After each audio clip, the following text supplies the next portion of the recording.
Hello everyone, welcome to this year's Meditation Australia conference on embodied meditation. So that's really interesting, isn't it? And over the next 2 days, we're traveling far and wide across Australia and across the world to bring some very deep and insightful understanding of what this actually is and why we've taken up this topic of embodied meditation. But first, we'd like to welcome Auntie Georgina Nicholson. Unfortunately, she's really not well at the moment, but she sent us a message and we've got a beautiful recording of her Welcome to Country that she did previously for us. So let's do that right now. Auntie Georgina, we hope you're feeling well very soon. Welcome to Country with Auntie Georgina Nicholson. Hello, my name is Georgina Nicholson and I am a proud Wurundjeri woman. Wurundjeri being part of the Kulin Nation. The Kulin Nation consists of 5 clans and they are Wurundjeri, Bunurong, Otherong, and Jarjarong. It's making a terrible noise. Wurundjeri being all of Melbourne, CBD and surrounding country, extending north to the Great Dividing Range, east to Mount Barbell, south to Mordialloc Creek and west to the mouth of Werribee River. So I would like to acknowledge and pay my respect to our ancestors who walked and lived on this land as free spirits for millennia. I would also like to acknowledge and pay my respect to all Aboriginal and Torres Strait Islander peoples who are with us online today. And I pay my respects to you all and to your elders. So I'm pleased to be doing the welcome today for your event, Common Ground Meditation in Australia. It sounds good. I would also like to acknowledge all the panellists. For those of you tuning in from Wurundjeri country, I would like to say to you, Womanjika, Wurundjeri Balak, Yemen Kundibik. So I'd just like to tell you what I've said in our Wurrung language, and that is welcome to the land of the Wurundjeri people. For those of you tuning in from across Victoria, Australia, perhaps beyond, I'm not sure. So that covers you, it covers you all. I would like to acknowledge the traditional owners of the lands that you are all joining from, and I pay my respect to you all and to your elders. As we navigate our way through this COVID-19 pandemic, I reflect on the long, unbroken, strong Aboriginal line of women and men that I come from. And I do draw some strength from them. I have a picture here of my mum. It's my mother. So my mother, Martha Margaret Nicholson, was delivered by her grandmother, Granny Jemima, and that was on Corrandirk Aboriginal Mission near the present-day town of Hillsville. So our mother was already learning the importance of family and connection to land and for caring for one another. Years later, our mother met a deadly Irish man called Patrick, and they met on a blind date in Melbourne in the early 1930s. In 1937, Mummy and Daddy were married, and back then it was in a registry office, and they had 16 children. 8 boys, 8 girls, no twins, all single babies, so no cheating, LOL. Out of the 16 children, I'm the youngest, and the oldest is my sister, Pat Ockwell. Sister Pat has made, and she's an amazing senior elder who has made a lifelong commitment to her people and to her community. Last year, Sister Pat turned 83, and for an Indigenous woman to reach that age is a real milestone. So they say that Aboriginal people don't live as long as other peoples. So there's about a 12 to 15 year gap there. And we do have a lot of sorry business in our Aboriginal families and communities. But we must carry on the culture for our people, you know, as our ancestors did for us, gave me the right to be speaking, and my mother and her mother and so on have done for us.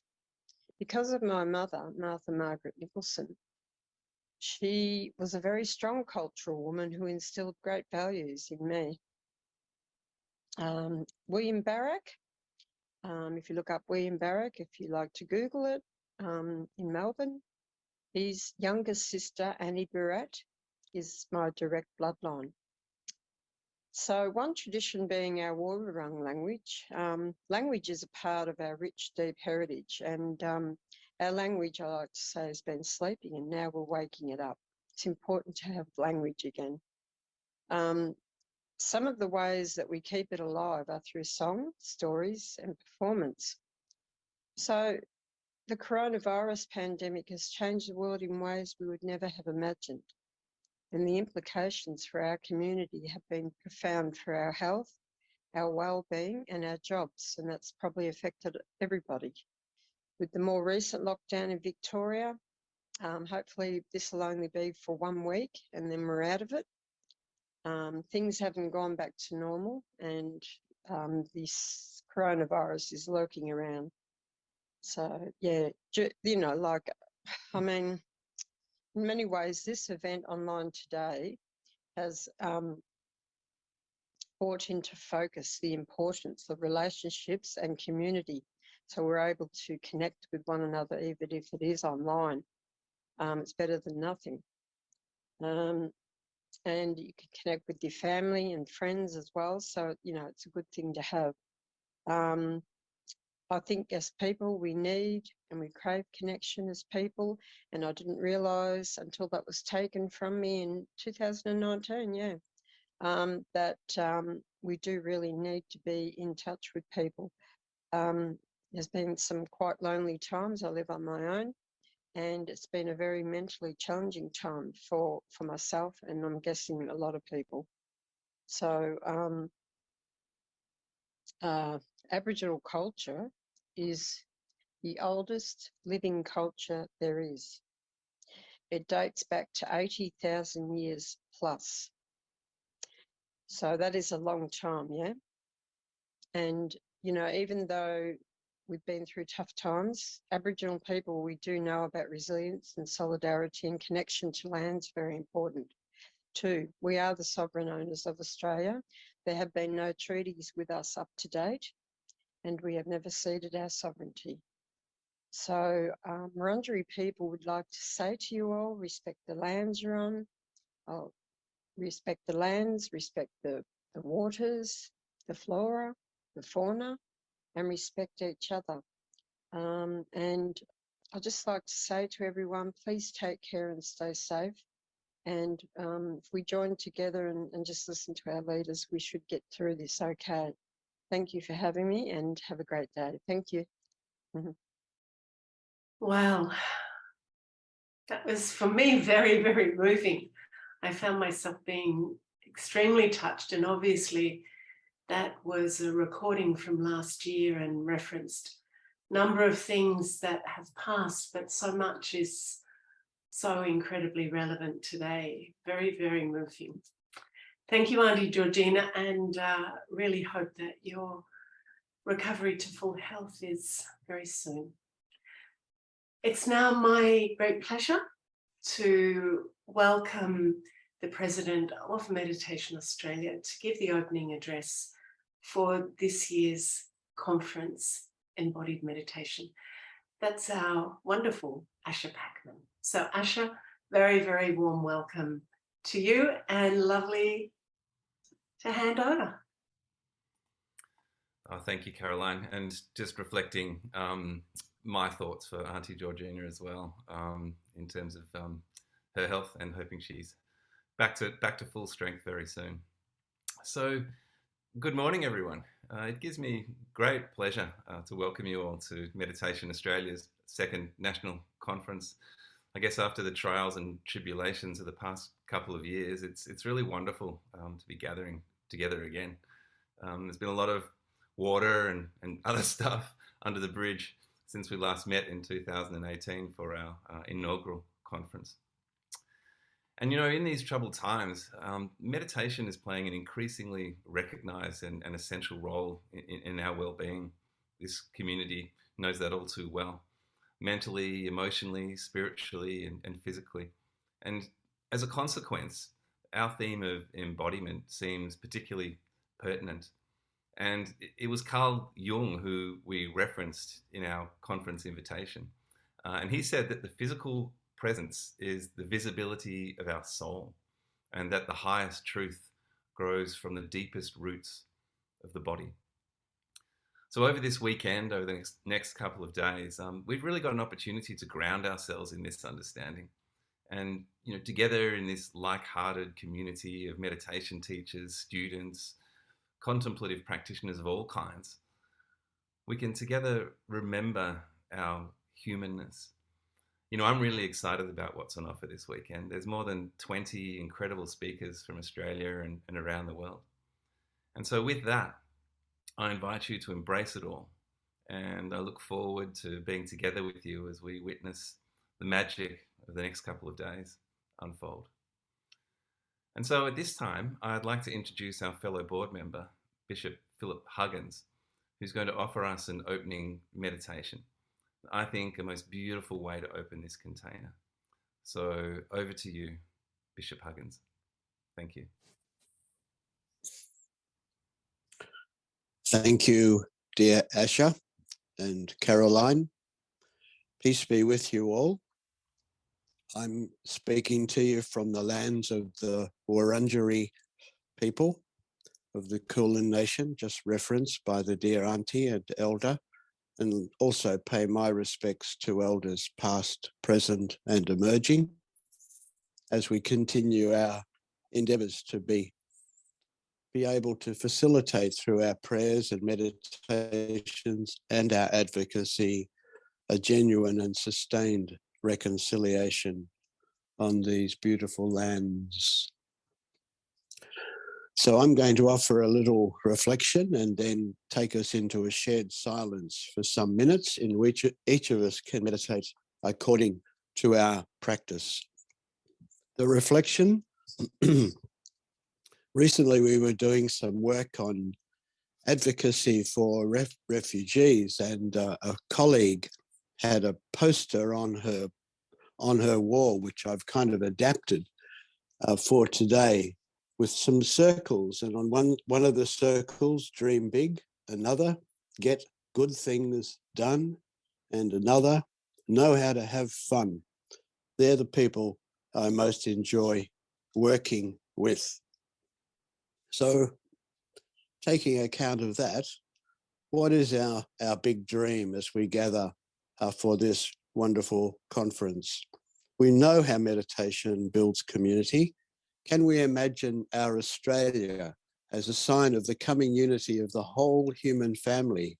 Can we imagine our Australia like that? We can see the potential, can't we? We can glimpse it in our multicultural and multi-faith reality. And in the renewed energy to repair and reconcile, including now as the poetry of the Uluru Statement from the Heart becomes more of a social and political reality. There's some good things getting done, and active goodness gives us hope. There's this universal consciousness we can see coming through. Can we imagine our Australia with a just and a peaceful culture in which no living being and no group feel that they're not seen nor cherished, where the epiphany of every face brings us sweet delight, and there's a deep unity in our diversity? Can we imagine an Australia like that? And why should our life not be like this?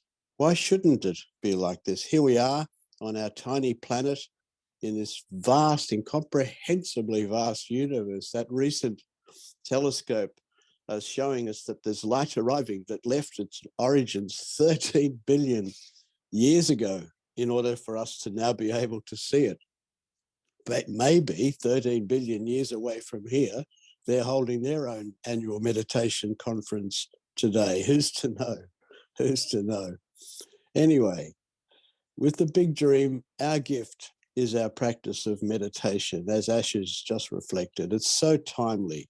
Because we know, don't we, how this builds a more affectionate and respectful community. We know meditation challenges the grip of fear in people's lives, challenges ingrained competitiveness, helps us ever so slowly, sometimes we might think, to be more aware of our own projections. It encourages us to be more attentive to what we think about and what we let influence our thinking, remembering what the sages say, that we do become what we think. That meditation helps us to kind of simplify our lives amidst all of the temptations to kind of overcomplicate ourselves. And we know in this network how friendship blossoms in our meditation circles, and thus with more trust in each other, how this leads on to fresh forms of service and advocacy and cooperation and fun and laughter, and even sometimes a bit of silliness. So as we enter this conference, can we dream big? And can we work together to get some good things done with old friends and making new friends, and together with plenty of delight? So in our condition of embodied being, let's now settle into meditation. Our 5 senses are always wide open, but this is a day when there'll be a lot of thinking, and we can lose awareness of this by all our thinking. So let's first, eyes wide open, be aware of what we can see, obviously the screen, but looking around wherever it is that you're seated, all that we can see in our here and now.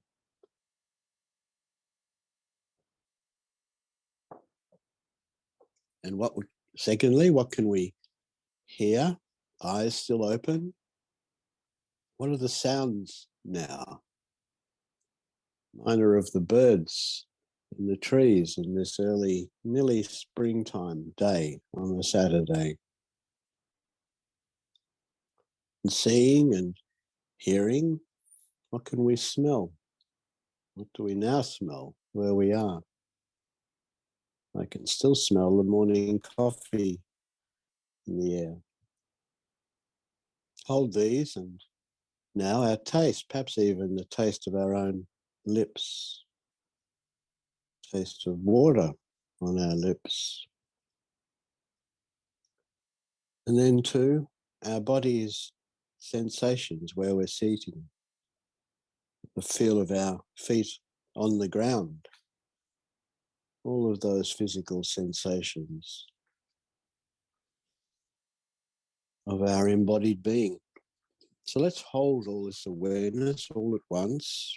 Our seeing, our hearing, our smelling, our taste, our touch. And now let's close our eyes. Be aware of our breathing. Deep breaths, but not to the point of any strain.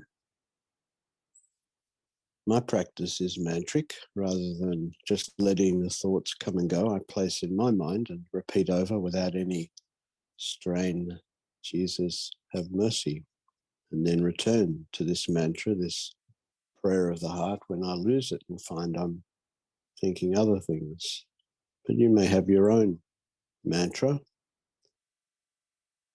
You may prefer just to imagine our world in space spinning. You may like just to continue considering those senses. The sun's always rising, the sun's always setting somewhere on our beautiful planet. You may like to radiate your love, your compassion towards all living beings. You may like to quietly picture in your mind's eye your loved ones, and or those who you know are really needing some special loving at the moment. But if you prefer, during the silence, the next minutes after I ring the bell, it might be that the Earth spinning in space will appear on this screen, and you can just ponder that as we now have this time of shared silence to deepen our community.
So that completes our little meditation, and I hope you found it beneficial. Thank you, dear Philip, very much.